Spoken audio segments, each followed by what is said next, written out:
Bonjour à toutes et merci de nous retrouver pour cette revue de presse hebdomadaire avec ce soir Jérôme Souzine de RCFM. Bonsoir Jérôme. Jérôme Paoli de Parole de Corse. Bonsoir à vous, autre Jérôme. Et puis notre invité aujourd'hui, François-Xavier Chico, le maire de San Giuliano, président de la Fédération de Haute-Corse des Républicains. Bonsoir. Bonsoir. Et bienvenue sur ce plateau pour commenter avec nous l'actualité de la semaine. Et on commence par ce nouveau refus de la justice d'accorder la libération conditionnelle à Pierre Alessandre. Et son avocat parle de motivation politique. Et c'est vrai qu'en lisant les comptes rendus de l'arrêt de la Cour d'appel, on peut se demander où est le droit, là. Mais à partir du moment où il y a un préfet qui est venu dire ici, un ministre, lapsus, un président de la République, je vais y arriver, qui est venu dire ici que cette affaire ne se plaidait pas, c'est compliqué, c'est-à-dire... on est hors droit, d'après vous? L'affaire Erignac, on est hors droit, mais on est en pleine politique. L'assassinat du préfet Erignac, c'est un assassinat pas crapuleux, hein, il me semble, c'est un assassinat purement avec des motivations politiques. Dès lors que ce pays, la France, entend par exemple en ce moment lever le secret défense sur ce qui s'est passé en Algérie, ça veut pas dire qu'on veut faire reset, ça veut dire qu'on veut avancer. Donc je pense que l'Assemblée qui va se réunir de Corse sur proposition de l'exécutif pour essayer de trouver une position commune concernant la situation de ces prisonniers et de ces détenus demandant leur rapprochement, eh bien ça serait un acte politique important, mais on est on est hors droit, effectivement. Oh. Ouais, ça devient, j'allais dire, presque délirant maintenant, cette histoire des prisonniers politiques. Il faut les rapprocher, il n'y a pas de discussion. Là, c'est à la libération conditionnelle. Hein. Oui, mais là, il y a une volonté politique voilà, le marqueur ne bouge pas. Et ça, c'est pas acceptable. À un moment donné, il faut appliquer le droit, quoi, tout simplement. Ça en dit quand même long sur l'indépendance de la justice aussi, parce que là, on voit véritablement qu'il y a collision entre le pouvoir politique et le pouvoir judiciaire. Ce qui est certain, c'est que dans notre société où il y a déjà énormément de défiance de la population envers la justice, ce genre d'affaire ne peut faire que creuser cette défiance. En vérité, c'est une affaire qui devrait être très simple. Il y a une justice, elle doit s'appliquer à tous. Elle s'applique bien malheureusement aux violeurs et aux assassins d'enfants. Donc je ne vois pas à un moment donné pourquoi, si les conditions sont réunies, il devrait y avoir deux traitements différents. C'est un sujet qu'on ne devrait même plus aborder aujourd'hui. Donc il serait vraiment utile que l'Assemblée de Corse ait une position commune là-dessus parce que...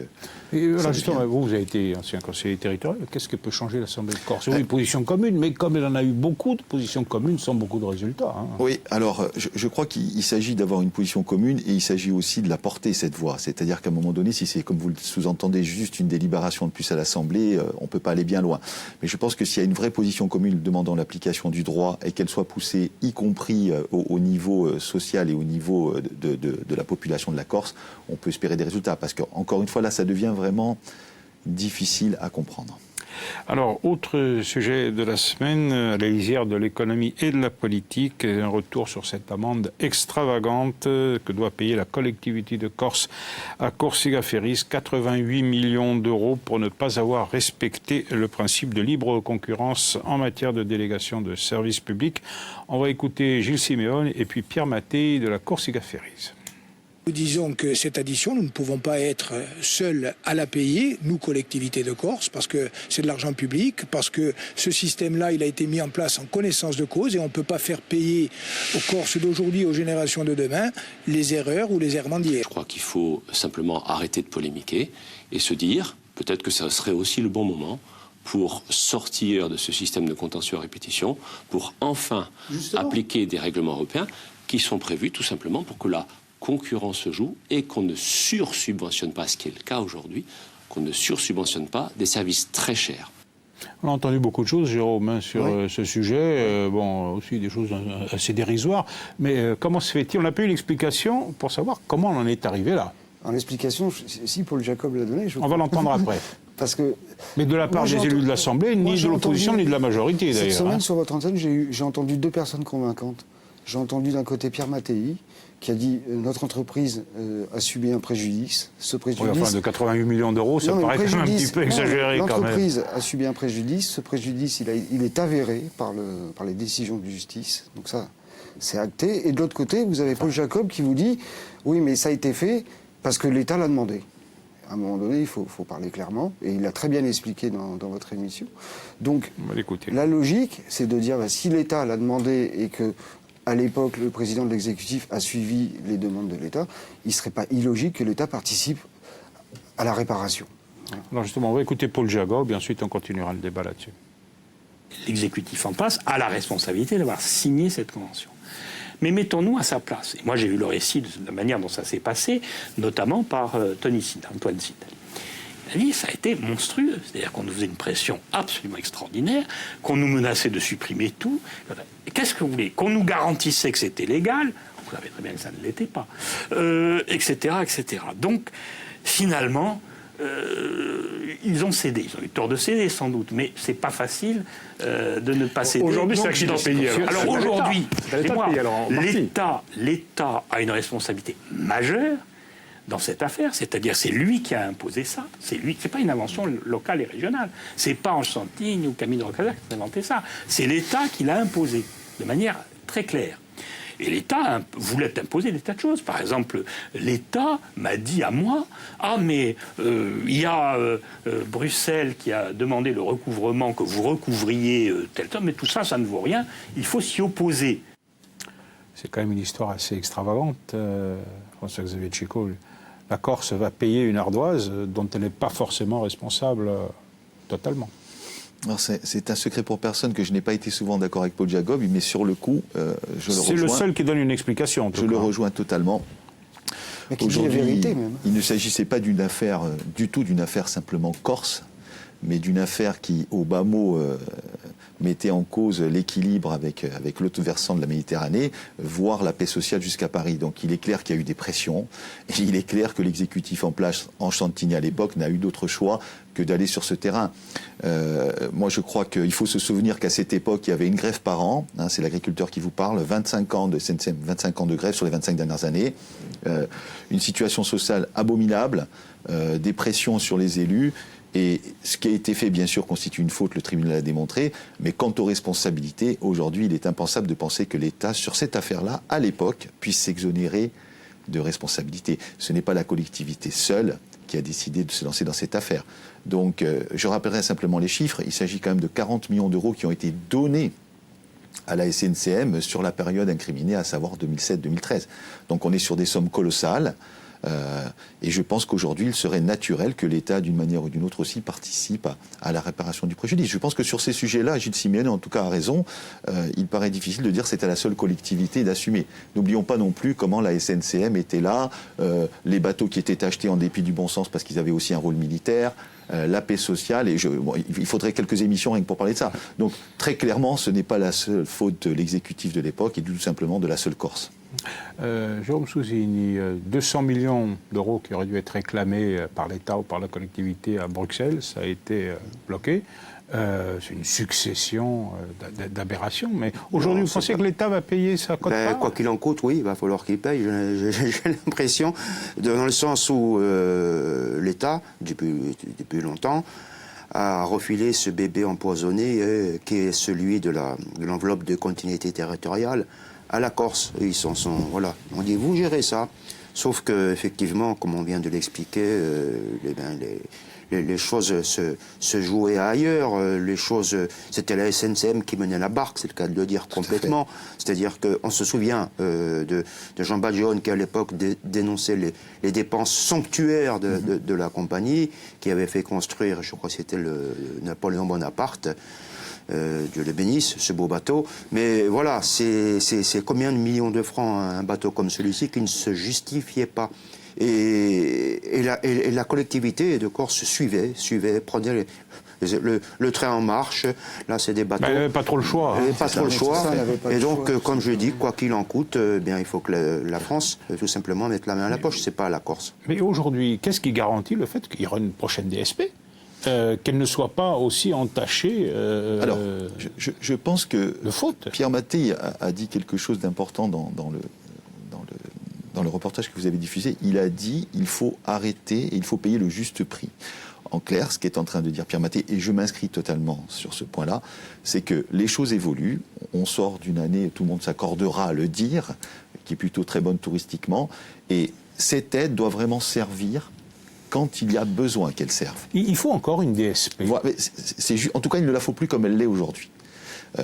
Je pense qu'il en faut encore, ou en tout cas peut-être sous une autre forme, ou en tout cas sous une forme allégée, mais aujourd'hui on peut quand même considérer que le trafic maritime a augmenté, que les rotations de bateaux se suffisent à elles-mêmes pour partie, et donc il faut s'interroger sur l'utilité de donner de telles sommes tous les ans, quand, encore une fois, Bruxelles est très clair, il doit y avoir ce genre de montage uniquement quand l'offre privée n'est tout simplement plus viable. Aujourd'hui, je maintiens que l'offre privée est viable plus longtemps, en tout cas. Voilà. Donc je pense qu'il faut s'interroger, effectivement, et je ne vois pas pourquoi Après, on se pose la question de la fragilité juridique de tout ça. À chaque fois, on voit la moindre procédure, à Corsica Ferries, qui est en son droit. Oui. D'ailleurs, on se demande comment elle peut repartir, espérer partir sur des choses plus adoucies avec la collectivité, vu les tensions qu'elle génère à chaque fois. Mais il y a une fragilité évidente, quoi. Je veux dire, ce bébé, ce cadeau empoisonné, de la gestion. Va se poser le problème de l'enveloppe de continuité territoriale. 186 millions d'euros, bon, il y a l'aérien aussi, mais si demain vous réduisez la subvention, vous réduisez la subvention donnée au transport maritime, globalement, elle va diminuer cette enveloppe. Oui, ou elle peut être redéployée aussi. Oui. Elle peut être redéployée, parce que vous parliez du trafic maritime qui marche bien, mais le trafic aérien... Aussi. Je vous accorde. C'est-à-dire qu'il prend des parts de marché sur le maritime aujourd'hui, parce qu'il y a des tarifs résidents, parce qu'il y a plein de choses. Donc, je parlais surtout des marchandises, en vérité. Je me suis pas suffisamment précis. Excusez-moi, oui. Vous avez raison. Sur le trafic global, on s'aperçoit qu'il y a une bascule qui est en train de s'opérer depuis quelques années et qui s'accentue. Donc il faut aussi adapter l'enveloppe de la continuité territoriale à l'évolution du marché. Mais pour revenir sur le maritime, c'est vrai qu'aujourd'hui on est dans des marchés de concurrence. Corsica Ferry est une compagnie.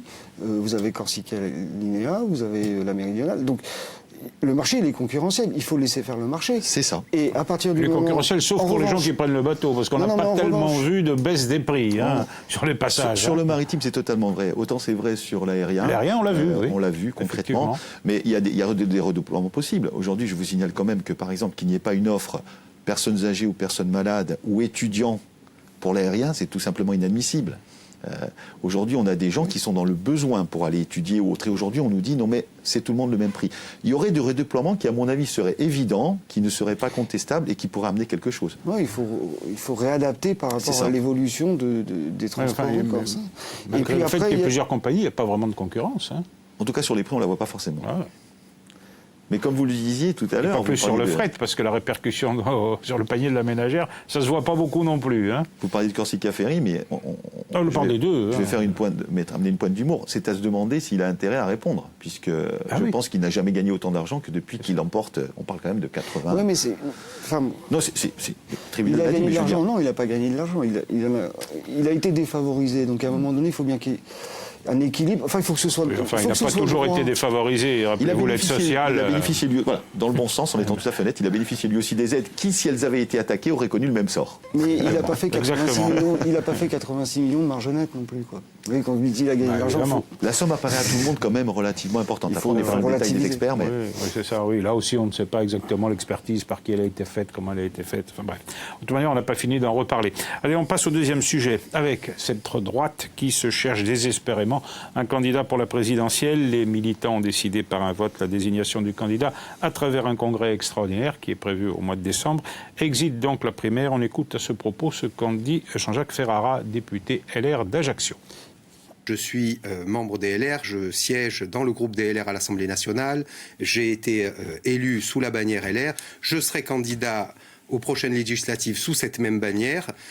Pour moi, il est exclu qu'un candidat puisse se soustraire à, s'il souhaite représenter notre famille politique, puisse se soustraire à cette épreuve imposée du Congrès qui a fait l'unanimité, la majorité, pardon, de nos adhérents. François-Xavier Tchicoul, 5 candidats en lice, je crois. Oui. Alors, quel est le vôtre ? Écoutez, vous savez, je vais être encore en charge. C'est vrai que je reconnais volontiers que j'ai quelques préférences, mais comme je vais être en charge de l'organisation, je vais essayer pour le moins d'apparaître un peu plus neutre. La seule chose que je peux vous dire, je vais rebondir sur ce que disait M. Ferrara pour le traduire. En clair, je pense qu'il faisait directement allusion à M. Bertrand en disant de quel droit divin pourrait-on dire c'est moi et pas un autre. Je pense qu'il a totalement raison. Aujourd'hui, quelles que soient les qualités des uns et des autres, c'est absolument impensable que de dire il en faut un et ce un, ce sera moi. Bon, voilà. Mais comment on juge? Bon, si Bertrand est en tête dans les sondages, c'est un peu ce qui se passe aujourd'hui, pas de beaucoup, mais c'est celui qui apparaît comme le candidat de droite républicaine le plus... Oui, enfin moi, vous savez déjà les sondages, je crois qu'on en a vu des vertes et des pas mûres, et y compris, comme le disait un de vos collègues, on a même vu des gens à 30% à la veille de certaines élections présidentielles et les perdre, M. Balladur pour ne citer que lui. Les sondages qui décident, moi, je ne suis pas pour. Il y a une règle, elle a été validée aussi par M. Bertrand à un moment donné, puisqu'on a voulu aller au Congrès, et puis j'ai cru comprendre que certains sondages qui étaient sortis entre-temps montraient que c'était pas forcément... Non, moi, je suis très clair là-dessus. La règle a été déterminée. D'ailleurs, je vais vous parler franchement. Je le dis d'autant plus que j'étais pas forcément pour ça. Moi, j'ai un goût amer dans la bouche. Quand je vois nos amis de l'UDI, M. Morin, qui ont toujours été à nos côtés et qu'aujourd'hui on leur dit vous ne participez pas au choix, sincèrement, je trouve pas ça normal. Bon, le choix a été fait, il a été entériné, donc il faut s'y tenir. Si M. Bertrand veut avoir à un moment donné et l'appui des LR et aussi les finances des LR, parce qu'une campagne ça coûte cher, n'oublions pas tout ça, eh bien, il faut qu'il joue le jeu jusqu'au bout. Et là-dessus, Mme Pécresse... Parce que pour participer à ce congrès, il faut être encarté, il faut être militant reconnu. Ça va permettre de se compter dans vos rangs, finalement. Quelle est la situation aujourd'hui en Corse des militants de la République? Alors, en Haute-Corse, on est à peu près sur un peu moins de 1000 adhérents encartés, 800 ou 900. Je suis sur les chiffres de l'année dernière. Encore du Sud, c'est moins. On est sur 200-300. Bon, c'est déjà... je pense que c'est le parti où il y a le plus d'encartés en Corse, en tout cas. Mais encore une fois, ça veut dire 80 000 personnes au niveau national. C'est quand même pas beaucoup. C'est pour ça que moi, j'étais plutôt partisan, au moins d'élargir ça, avec bien sûr... Bien sûr qu'il fallait éviter que ne soit, entre guillemets, pirater l'élection. Mais aujourd'hui, on est sur un choix, il a été validé. Ça veut dire qu'on a dit que c'est les militants qui doivent décider. Maintenant, je crois qu'il faut y aller. On est déjà très en retard aussi sur le timing. Là aussi, bon, sincèrement, désigner début décembre ce candidat, c'est un peu tard. Je crois que là-dessus, on n'a pas forcément super bien joué jusqu'à présent. J'espère que ça va s'améliorer. Mais il y a aussi le problème de l'efficacité des primaires qui se pose. Parce que finalement, j'avais presque envie de dire, il faut arrêter avec ça, quoi. Tout le monde a arrêté les primaires. On sait que ça fonctionne pas. Non, les Verts l'ont fait. Oui, les Verts, oui, mais bon. Voilà. Mais ça laisse des traces aussi dans ce qu'on peut voir. Oui. Évidemment. Mais le problème, c'est que il faut choisir. Oui, mais je crois que le débat, il est plus là aujourd'hui. Voilà. C'est que sur une présidentielle, il y a des gens qui émergent naturellement. Et on est en train de voir des choses assez étonnantes qui vont peut-être pas perdurer d'ailleurs, entre parenthèses, mais voilà. Alors vous dites les sondages évidemment c'est pas prédictif. Les sondages aujourd'hui n'auront rien à voir avec le résultat de l'élection. C'est clair, on peut le dire. En revanche, quand on voit que dans l'hypothèse d'un deuxième tour, Bertrand serait à 49 et Macron à 52, 53, j'ai plus le chiffre en tête, mais très proche. 51 dans ces cas. Ouais. Oui, 51. Oui, c'est 100, c'est ça. Mais bon. Il est très proche de Macron et c'est le seul. Pécresse n'est pas non plus, il a 47. Vous voyez, sincèrement, on est dans la marge d'erreur des sondages. 3%. Bon, après, les dynamiques de campagne, on ne la sent pas chez Pécresse pour le moment. Alors après, c'est pas pour défendre Bertrand. C'est juste qu'aujourd'hui, on a l'impression qu'à droite, c'est peut-être celui qui a peut-être le plus fort potentiel. Est-ce qu'il faut encore perdre du temps à faire des primaires? J'en suis pas persuadé, moi, sincèrement. Mais ça peut évoluer. Mais... Je suis plus, ou sinon, chacun part de son côté, puis on en parle. Vous savez, pour reprendre encore cette élection Balladur-Chirac, ce qu'il faut oublier, c'est qu'on est quand même. Il y a un risque aujourd'hui, qu'il y ait deux candidats de droite. Bertrand et Pécresse, par exemple. Je pense que le risque existe. Moi, je souhaite que la raison l'emporte à un moment donné, parce que c'est l'assurance de ne pas être au deuxième tour, tout simplement. Mais c'est même l'assurance d'être en dessous de Jadot. C'est-à-dire que si vous faites l'addition de la droite que vous divisez par deux, vous êtes en dessut de Jadot. Je ne sais pas combien sera Jadot, mais ce qui est sûr, c'est qu'aujourd'hui, l'élection a été complètement redistribuée avec l'arrivée, encore une fois, de la météorite Zemmour. Tout est perturbé. Alors comment vous analysez le phénomène? Parce que là, visiblement, bon, c'est toujours les sondages, il faut quand même relativiser toujours les choses, mais quand même, il y a un poids extrêmement fort. Alors, peut-être pas au point de vue électoral, ça on verra, mais au niveau des idées, c'est-à-dire qu'il y a une déportation du débat sur la droite, voire de l'extrême droite. Mais en vérité, bon, d'abord, M. Zemmour, c'est quelqu'un qui a des qualités intellectuelles.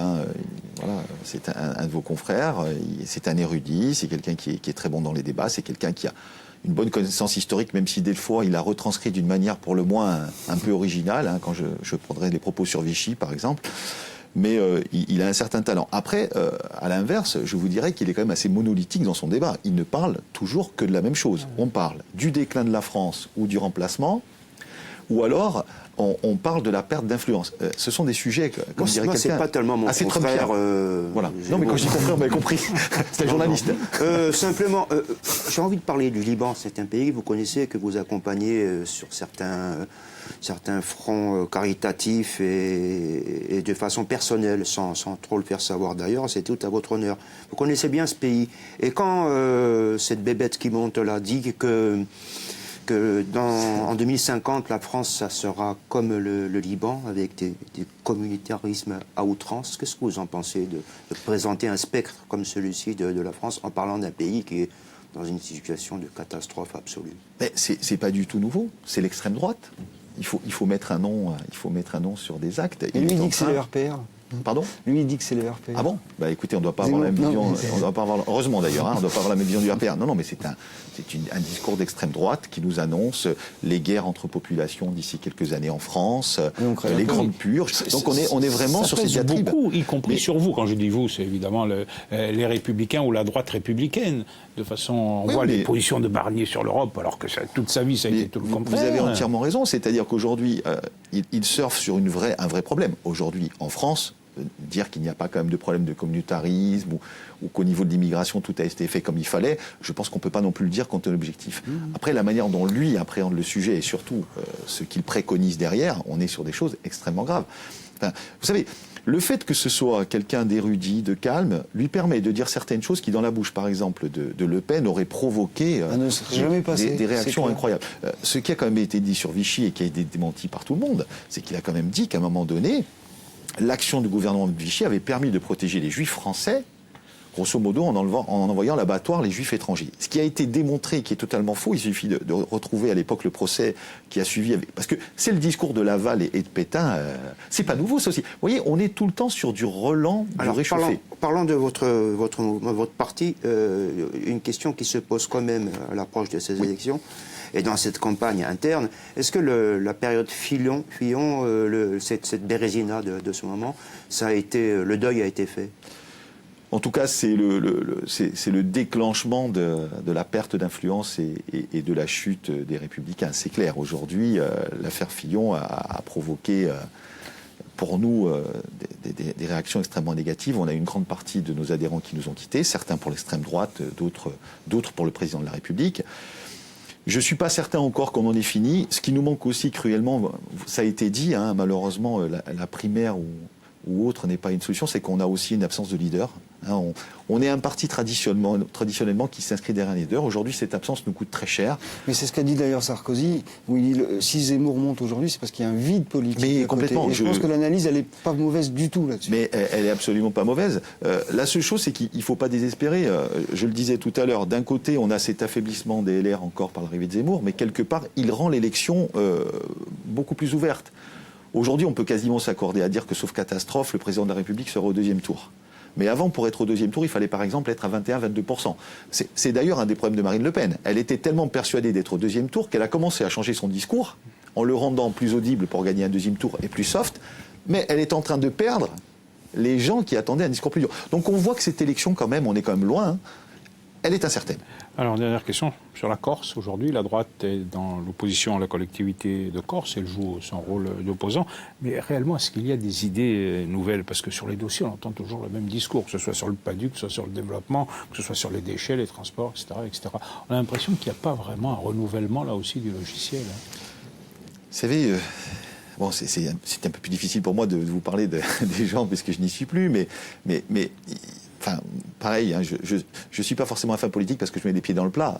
Aujourd'hui, force est de constater qu'il y a un appauvrissement du niveau politique en France et en Corse en général. Toutes ces théories qui ont voulu, et ces faits aussi, qui ont voulu que l'image des politiques se soit détériorée, fait qu'aujourd'hui, quelqu'un qui va sortir d'une grande école, quelqu'un qui a une carrière devant lui, va avoir le choix entre un parcours politique et un parcours dans l'industrie ou autre, et de plus en plus, ces gens s'orientent vers d'autres choses. Et je pense qu'il y a un appauvrissement qui se traduit aussi, on le voit bien à l'Assemblée nationale, qui est une assemblée peut-être de 2e division, voire de 3e. On le voit en Corse, comme on le voit au niveau peut-être, souvenez-vous de la mandature Hollande, avec, sincèrement, je pense qu'on a rarement vu pire en matière de gouvernement. Vous êtes en train de dire que vous êtes déçu de la représentation de votre parti au sein de l'Assemblée de Corse? Moi, je suis déçu de la baisse du niveau politique partout en France, et donc l'Assemblée de Corse pour moi. Juste une dernière question très vite. Après les présidentielles, il y aura les législatives au mois de juin prochain. Vous pourriez être candidat pour les Républicains de Corse ? Je pourrais, mais je vous avoue que ça va impliquer des choix aussi, puisque être aujourd'hui député de la République, quand on veut le faire comme il faut, ça veut dire être sur Paris une grande partie du temps, et c'est un choix qui n'est pas évident. Donc vous n'avez pas encore décidé. Tout à fait. Eh bien, ce sera votre conclusion. Merci beaucoup, merci Tchéco, d'avoir participé à cette émission, messieurs. Merci à vous. La semaine prochaine, ce sera Pierre-Simon Paul qui assurera avec son brio habituel la présentation de cette émission. Une tante buonasera, buona settimana a tutto il mondo.